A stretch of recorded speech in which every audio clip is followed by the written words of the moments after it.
Magandang araw po mga kapuntos, at sa araw na ito po meron po akong tampok na video para sa inyo at sana ay magustuhan ninyo. Kaya sa mga bago pa po sa aming channel, please po don't forget to hit the subscribe button at ang notification bell para maging notified kayo sa bawat video na ilalabas ko sa channel na ito. At bilang kahilingan po ng punto por punto team at naway maintindihan po ninyo, sana po wag nyo pong i-skip yung mga ads sa aming mga video. Sa maliit na bagay na po na yan, malaking tulong po yan sa ating programa at sa ating ministry. Sana po maunawaan po ninyo. Maraming salamat po, kaya wag na po natin patagalin. Simulan na po natin.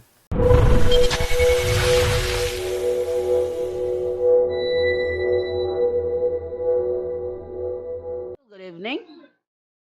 Okay, good evening Brajando at sa mga kapatid natin. Dahil malapit na ang ating pagdiriwang sa kapistahan sa isa sa mga dugmas ng Mahal na Birhen Maria, ang Immaculate Conception. At dito sa Osamis, yon ang aming patron, Immaculada Concepcion. No? Immaculate Conception, ang Mahal na Birhen Maria. At ito'y isa sa mga tinutuligsa ng mga anti-Catholic. Ano po ba yung opisyal na aral ng simbahang Katoliko tungkol sa Immaculate Conception? Ng Immaculate Conception is the title given to the Blessed Virgin Mary as sinless at the moment her mother, Saint Anne, conceived her in the womb.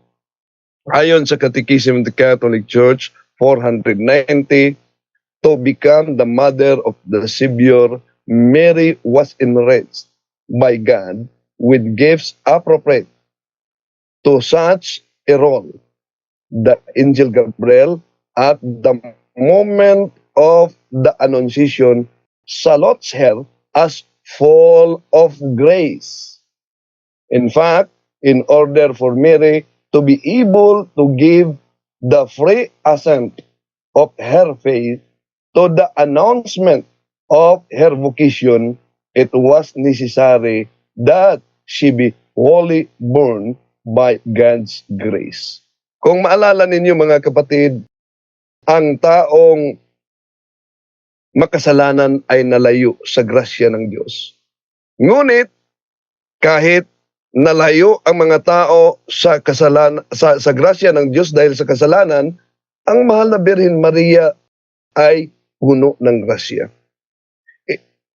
Ang ating mga kapatid sa ibayong pananampalataya, mariin nilang tinutuligsa ito at hindi pinaniniwalaan dahil ayon sa kanila, ang dugma ng Immaculate Conception ay idineklara lamang ni Pope Pius IX noong taong 1854 ayon sa Catechism of the Catholic Church 490. The Most Blessed Virgin Mary was from the first moment of her conception by a singular grace and privilege of Almighty God, and by virtue of the marriage of Jesus Christ, Savior of human race, preserved immune from all stain of original sin. Yun ang opisyal na aral ng simbahang Katoliko. Dahil siya preserved and immune by the original sin, merong dalawang epekto. Ang Immaculate Conception sa Mahal na Birhen Maria. Una, ito po ang freedom from concupiscence. Mary was never attracted in disobeying God. Rather, her lifestyle is in following God's will. Yun ang mabasa natin sa Lucas Kapitulo 1:38. Let it be done to me according to your word. At ikalawa, yung freedom from actual sin. So, yun ang epekto ng Immaculate Conception. Sasabihin ng iba, abay, posible naman. Ang lahat ng mga tao ay nagkasala, hindi yun imposible. Tandaan natin, noong ginawa ng Diyos si Adan at si Eva, sa simula wala silang kasalanan. Ano ang nawala kay Eva ay ibinigay ng Diyos sa bagong Eva na ito'y si Santa Maria. Kaya ang epekto sa Immaculate Conception, freedom from concupiscence and freedom from actual sin. Yun ang epekto sa kaya nga sa Biblia, hula sa ang Mahal na Birhen Maria ang katuparan sa Henesis Kapitulo 3, versikulo 15. And I will put enmity between you and the woman, and between your offsprings and hers, and he will crush your head, and you will strike his heel. So, ang katuparan diyan ay ang Mahal na Birhen Maria. Hindi yan si Eva, dahil si Eva ay nahulog na sa kasalanan. Kaya ang babaeng binanggit sa Henesis 3:15 ay siyang binanggit ng ating Panginoon Jesucristo sa Juan Kapitulo 4, Juan Kapitulo 2, versikulo 4, Juan Kapitulo 19, versikulo 26, babae. Dahil ang titulong babae ay ibig sabihin, opisyal na kalaban ng serpente, ng ahas. Pero itong mga kapatid natin na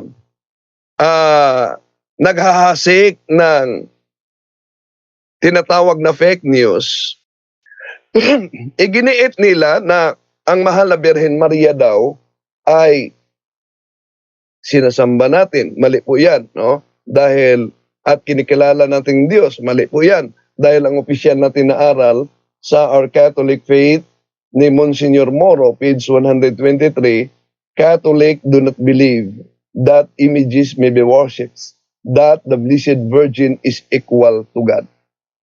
Yon ang opisyal na aral ng simbahang Katoliko. Now ngayon, itong doktrina na ang ating Mahal na Birhen Maria ay walang anumang bahid sa kasalanan. Ibig sabihin, Immaculate Conception. Biblical ba ito? Una, kung sisilipin natin mga mahal na kapatid, ang talata sa Mateo Kapitulo 7, versikulo 18, ito ang ating mabasa.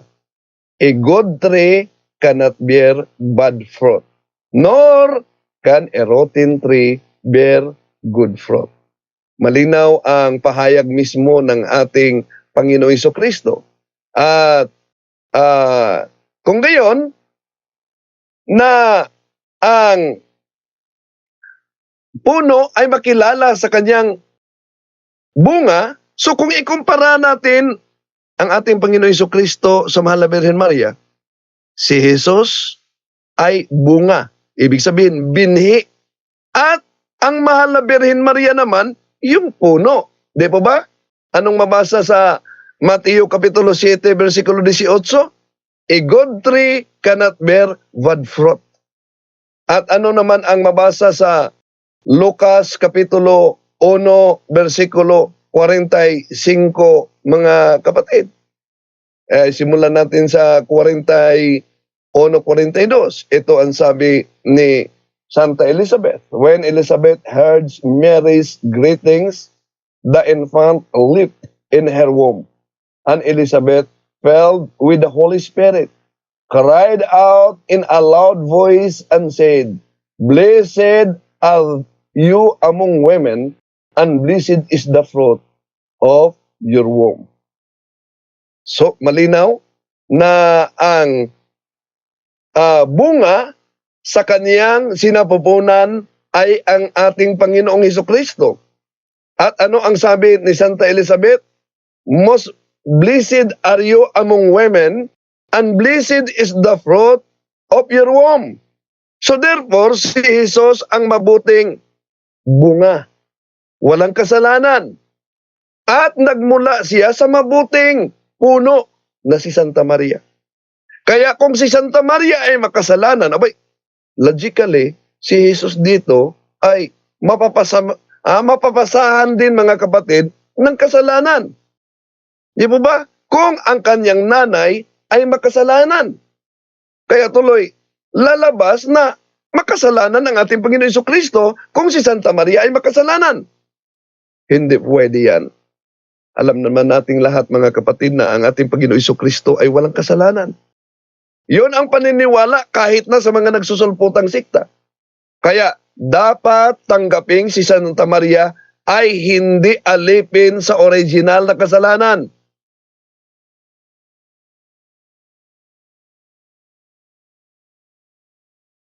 Nakasulat sa Job chapter 14 verse 4, ito ang mabasa natin. But will anyone produce the pure from what is impure? No one can. Sandali muna, humina yung internet ko. Okay. So, baka mawala tayo, pauna ko lang. Eto, balik natin. Job chapter 14 verse 4, but will anyone produce the pure from what is impure? No one can. Napakalinaw ang mabasa sa Job chapter 14 verse 4. Walang makagawa na malinis o puro o walang bahid sa kasalanan na nagmula sa isang hindi puro, hindi malinis. Ibig sabihin, marumi, makasalanan, o nabahiran sa kasalanan. So kung ikumpara natin sa Diyos, si Jesus at si Santa Maria, ganito ang tinutukoy sa talata, mga kapatid, na nabasa natin. But will anyone, ibig sabihin sa Diyos, produce the pure, ibig sabihin ang ating Panginoon Jesucristo, from what is impure, Mary, no one can. Yun ang mabasa sa Job chapter 14 verse 4. Kung pag-aralan natin mabuti. So, kung si Santa Maria ang tinutukoy ditong impure, ibig sabihin marumi dahil nagkasala, hindi pipiliin ng Diyos ang mahal na Birhen Maria para magdala sa napakalinis o walang kasalanan na Panginoong Hesukristo. Kaya logically mga kapatid, tama lang na si Santa Maria ay malinis o walang anumang bahid sa kasalanan dahil ang ipinanganak niya ay walang bahid sa kasalanan. Wala naman ito ang ibang sikta sa talatang Sirach 34:4. Can the unclean produce the clean? Can the liar ever speak the truth? Walang sirak ang ibang sikta dahil kulang ang kanilang Biblia, kaya di tayo magtaka, kulang din ang kanilang pag-unawa at aral. So, ano daw ang nakasulat sa Sirach Kapitulo 34, versikulo 4? Can the unclean produce the clean? Ang hindi ba malinis ay makagawa ng malinis? So, kung si Santa Maria mga kapatid ay narumihan ng kasalanan, hindi siya makagawa ng malinis, yung pure, mula sa anumang kasalanan, na ang bunga niya ay ang ating Panginoon Jesucristo na walang kasalanan. Kaya tama lang na ang mahal na Birhen Maria ay pure, walang kasalanan. At ano ang batayan sa Biblia mga kapatid na ang mahal na Birhen Maria talagang walang kasalanan? Una, tingnan natin ang 1 Corinthians chapter 1 verse 24.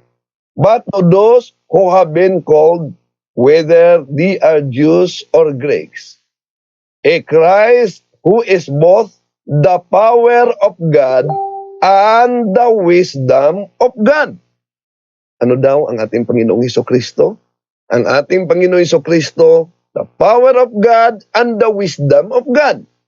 Ngayon, ang wisdom of God, which is Jesus Christ, ay hindi pwedeng maipagdalang tao ng isang babae na may bahid sa kasalanan. Bakit? Tingnan niyo ang nakasulat sa Wisdom chapter 1 verse 4. wisdom will never enter the soul of a wrongdoer, nor dwell in a body enslaved to sin. So napakalinaw ang mabasa sa Biblia, mga kapatid, na kung gagamitin natin ang Douay Rheims Bible, ito ang mabasa natin. For wisdom will not enter into a malicious soul, nor dwell in a body subject to sin. So, di pwede na ang wisdom ay manatili sa katawan na makasalanan. Take note, ang wisdom dito sa talata na tinutukoy sa unang Korinto, Kapitulo 1, versikulo 24, ay ang ating Panginoon Jesucristo. At itong wisdom na ito, karunungan na ating Panginoon Jesucristo, ay hindi kilanman papasok o mananahan sa loob ng kaluluwa o kaya'y katawan o kaya'y sinapupunan ng isang babae na nasa pailalim ng kasalanan. Paano ba yan? Sa Biblia din, mga kapatid, sinasabing si Jesus bilang wisdom of God ay nakapasok sa loob ng katawan o sinapupunan ng isang babae na ang ating mahal na Birhen Maria. Therefore, si Santa Maria ay pure. Walang bahid sa anumang kasalanan. Dahil nakapasok sa kanya ang karunungan ng Diyos, which is Jesus Christ. At ang wisdom of God ay hindi papasok o mananahan sa ibang katawan na napasa ilalim ng kasalanan, kundi kay Santa Maria lamang, na hindi kilanman napasa ilalim ng kasalanan. Kaya, ang wisdom of God na ating Panginoon Jesucristo pumasok mismo sa katawan at sinapupunan ng mahal na ina. So, si Santa Maria ay Immaculada Concepcion. Walang anumang bahid ng kasalanan. Dahil siya ang tinutukoy na makakaaway ni Satanas at ang magiging anak niya, mga kapatid, na dudurog kay Satanas. Yun ang Genesis Kapitulo 3, versikulo 15 na mabasa natin.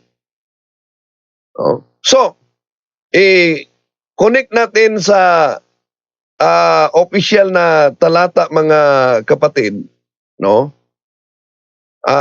Doktrina ng Simbahang Katoliko. Ang mahal na Birhen Maria na walang bahid sa kasalanan, paano siya magiging magtagumpay sa pagdurog sa ulo sa serpente kung siya ay napasa ilalim sa kasalanan? So, gamitin natin ang logic. Sa Genesis Kapitulo 3, versikulo 15 na nauna nating binanggit.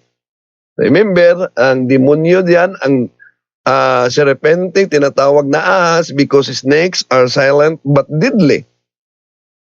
Ang babaeng ito ay hindi pwedeng si Eva, mga kapatid.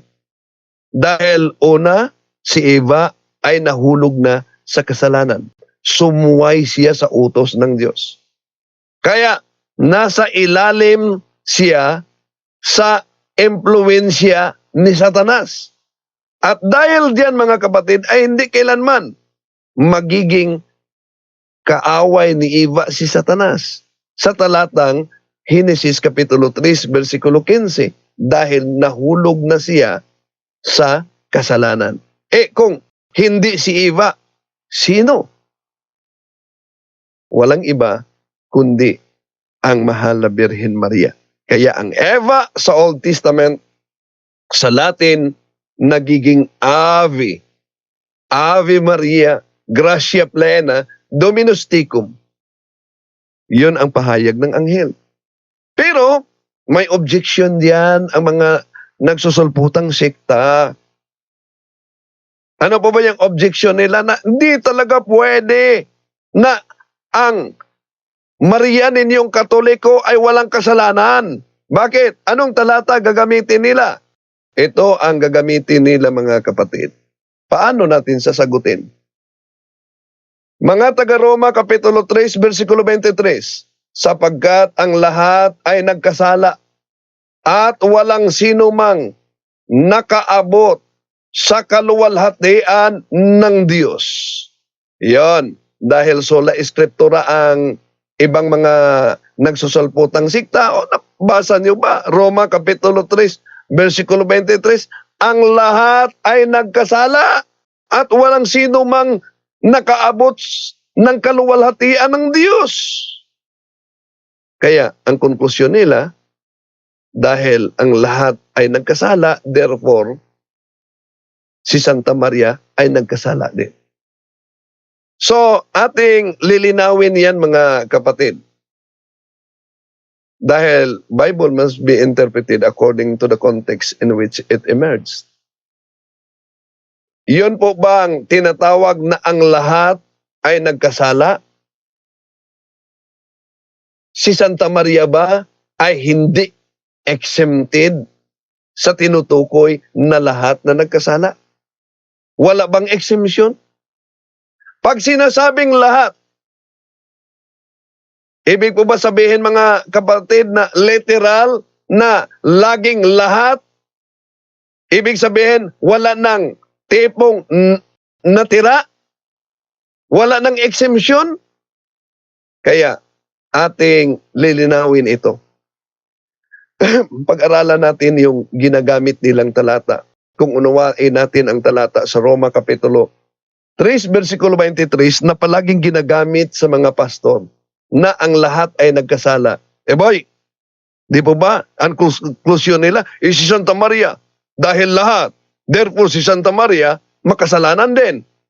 Lalabas din na si Jesus bilang tao ay nagkasala din dahil sa puntong ang lahat. Di po ba? Isip-isip naman pag may time. So, paniniwala din ng ibang mga siktang protestante, alam natin na si Jesus ay kilanman ay hindi nagkasala o walang bahid sa kasalanan.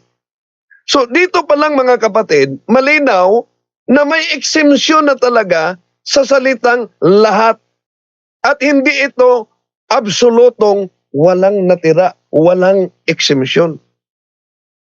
Kung ang lahat ay literal na ang ibig sabihin mga kapatid ay individual na wala talagang natira, wala talagang exemption, lalabas, kung tingnan natin pag-aralan natin, lalabas na si Caesar nagpasinsos ng bilang ng lahat ng tao sa buong mundo. Bakit? Sige, pag-aralan natin. Sisilipin natin ang mabasa sa Lucas Kapitulo 2, versikulo 1. Itong mabasa natin. In those days, a decree went out from Caesar Augustus that all the world should be enrolled. Anong mabasa natin? All the world should be enrolled. Abay. Yun ang mabasa natin. Tanong, literal bang lahat ng tao sa buong mundo ay inirehistro sa sensus ni Caesar? Yung nasa South Africa, yung sa Amerika, yung sa Dubai, yung sa Osamis, kasama ba sa mga tao na narehistro sa sensus ni Caesar dahil sa naturang talata? Mga kapatid, kung pag-aralan natin sa original Greek, yung salitang all na ginagamit sa talata ay pantis. Na ang root word ay pas. At hindi nangangahulugang every single one. Kundi nangangahulugan lang na majority. Ibig sabihin, general. Ibig sabihin, great amount.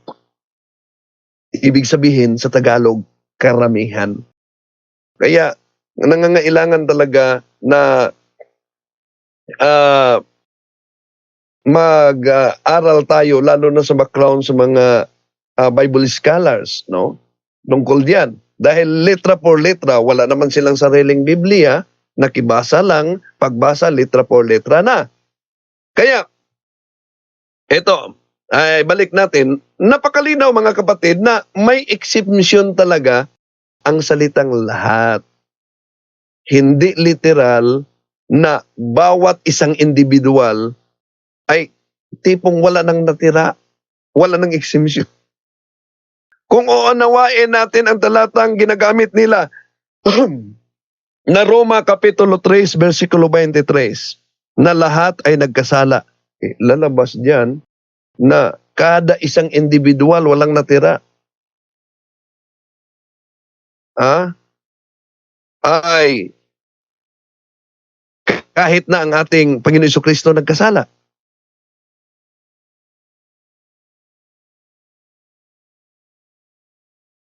Buong sanlibutan idiniklara na pasinsos, marehistro, abay, lahat, lahat na ang nasinsos pati usamis. Okay.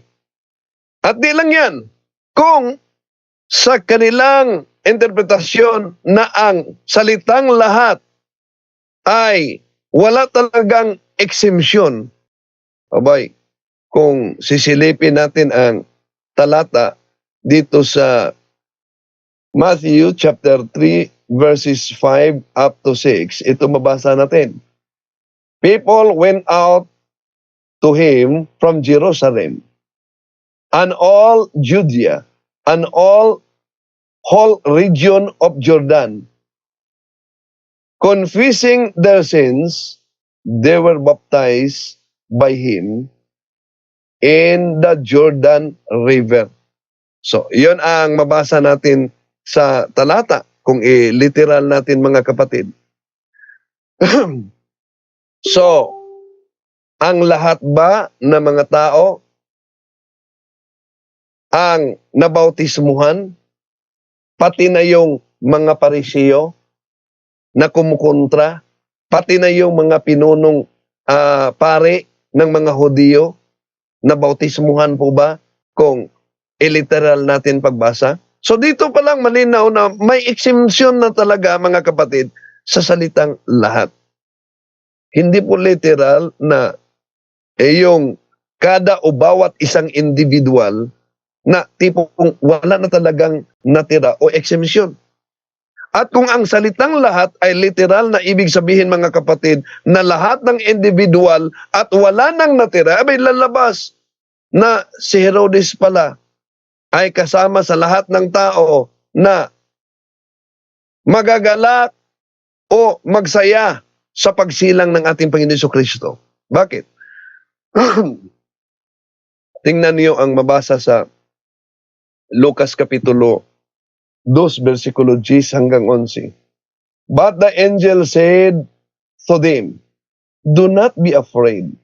I bring good news of the great joy that will be for all the people. Today, in the town of David, a Savior has been born to you. He is Christ the Lord. So ano daw ang dala ng mga anghel? Isang balita na papaligaya sa lahat ng tao. Dahil ang sabi dito, lahat ng tao, ibig po ba sabihin, pati na si Herodes natuwa dahil ang nakasulat, lahat ng tao ay matutuwa at magsaya sa pagsilang ng ating Panginoon Jesucristo. Kaya mga kapatid, nanatiling may exemption talaga ang salitang lahat. Kung batayan natin ang Biblia, huwag agad-agad maniwala sa letra por letra. Kaya iyon ang kanilang ginagamit sa Roma Kapitulo 3, versikulo 23, dahil sa salitang lahat, idinadawit na nila ang mahal na Birhen Maria. At hindi lang yan mga kapatid. Oh. Maliin pa nilang tinutuligsa ang aral na Immaculate Conception sa Mahal na Birhen Maria dahil para nitong mga nagsusulpotang sikta, lalo na sa mga pastor, maituring nilang malaking kalukuhan daw ang sinasabing Immaculate Conception na ang Mahal na Birhen Maria. Dahil kung tingnan ang gagamitin nila sa talata, mag-ingat din paano ninyo sasagutin ito. Halimbawa, gagamitin nila ito. Mga ngaral, Kapitulo 7, versikulo 20. Walang taong nabuhay sa daigdig na gumagawa ng mabuti at hindi nagkakasala. Yon ang gagamitin.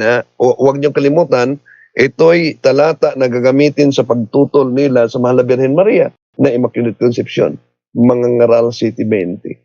Walang taong nabuhay sa daigdig na gumagawa ng mabuti at hindi nagkakasala.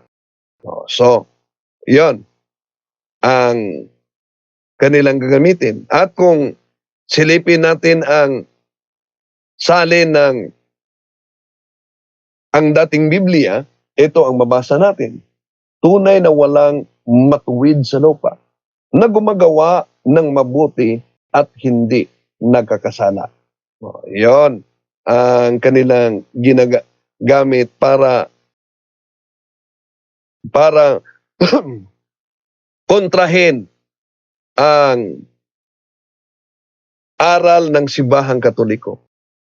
Kaya sasabihin nila mga kapatid na, napansin niyo ba nakasulat sa mga ngaral Kapitulo 7, versikulo 20 na kasama diyan si Maria dahil si Maria ay tao.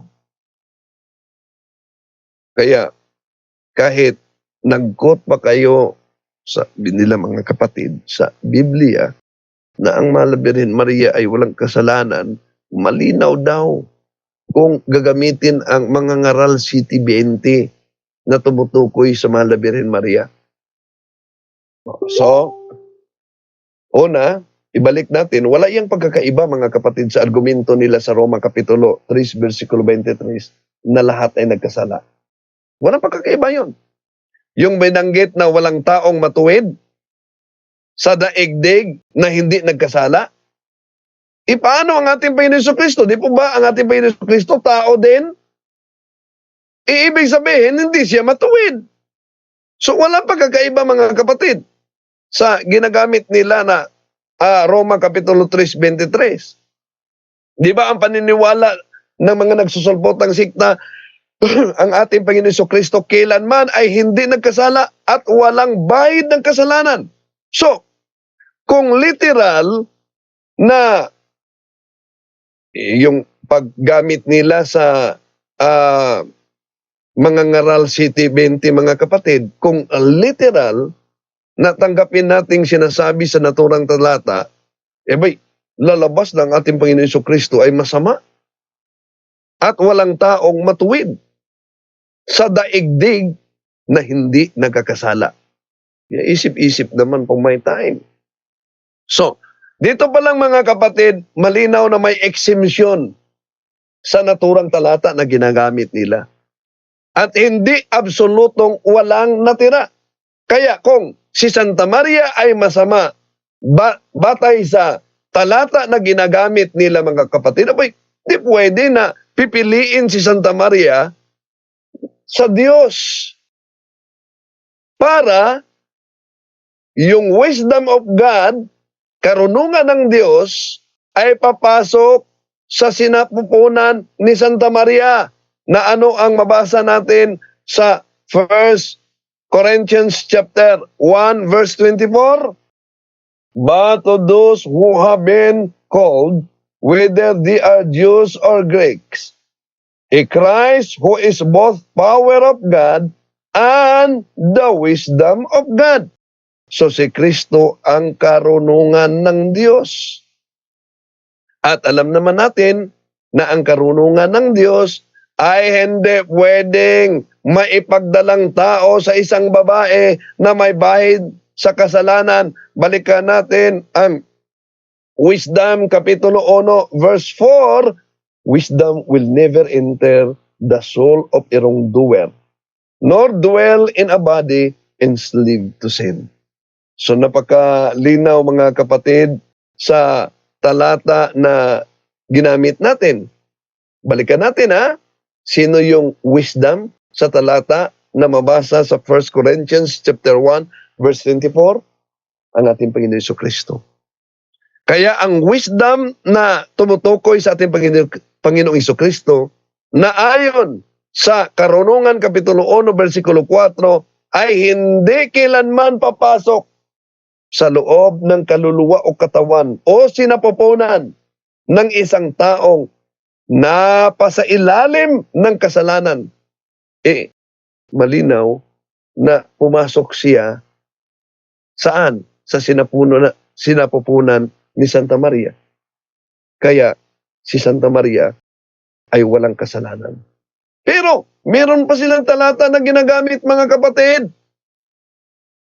Kung si Santa Maria ay Immaculate Conception, kung si Santa Maria ay walang kasalanan, paano ninyo i-explain mga Katoliko itong pahayag ni Santa Maria sa Lucas Kapitulo 1:46? And Mary said, "My soul glorifies the Lord, and my spirit rejoices in God my Savior." Ano daw? Yun ang nakasulat Lucas 1:46-47. Ang mahal na Birhen Maria ay tumatawag sa Diyos na kanyang tagapagligtas. Kung wala siyang kasalanan ng buong buhay niya, ayon sa mga pastor, bakit kailangan niyang iligtas? Bakit kailangan niyang kinikilala ang Diyos na tagapagligtas? Yon ang kanilang argumento mga kapatid. Paano natin sasagutin itong mga argumento nila? Ginagamit itong Lucas Kapitulo 1:46. Una, yung sinasabi ni Santa Maria na Diyos kung tagapagligtas. Hindi po yan dahil may kasalanan siya o nagkasala siya noon, kundi dahil nailigtas siya, nailayo siya sa paggawa ng kasalanan. Nailayo siya, na-preserve na siya sa grasya ng Diyos. Tayong mga hindi Immaculate Conception, ang paraan na iniligtas tayo, yung tinatawag na restorative way of salvation. Pero ang mahal na Birhen Maria, yun ay tinatawag na preventive way of salvation. Sige, para maunawaan mga kapatid, halimbawa, may isang bata na naglalakad at yung bata nahulog siya sa imbornal at narumihan. Niligtas ang bata sa isang tambay at inahon sa imbornal. Pangalawa na senaryo, naglalakad ang isang bata, nakita ng tambay at nailigtas siya agad bago nahulog at bago narumihan. Ligtas ang bata dahil hindi nangyari yung pagkahulog niya, hindi nangyari yung pagkarumi niya. Ganyan ang ginawang pagligtas sa mahal na Birhen Maria. Preserved from the original sin. Kaya, tinatawag niya ang Diyos na tagapagligtas dahil na-preserve na siya sa grasya ng Diyos para hindi mahulog sa kasalanan. Yon ang di alam ng mga nagsusulputang sikta. Napuno na siya ng grasya. Kaya ang anghel nga, sabi ng anghel, Lucas Kapitulo 1, versikulo 28, and the angel being come in, and said unto her, Hail, full of grace, the Lord is with thee, blessed art thou among women. So, puno siya ng grasya. Muli, so isipin natin, kapag puno ng grasya, kapag lubos-lubos ng grasya, mga kapatid, kinalulugdan ng Diyos, ay ibig ba sabihin nahulog yon sa kasalanan? Dahil kung punong-puno o lubos-lubos na biyaya o grasya mula mismo sa Diyos, may bakante ba? May lugar pa ba yung kasalanan sa Kanya? Full of grace ang mahal na Birhen Maria. Kaya dito lang tayo, ito lang muna ang ating tatalakayin tungkol sa Immaculate Conception, at marami pang mga talata na ginagamit nila para kontrahin yung opisyal na aral ng Simbahang Katoliko patungkol sa Immaculate Conception. Okay? Balik natin kay Bro Jando.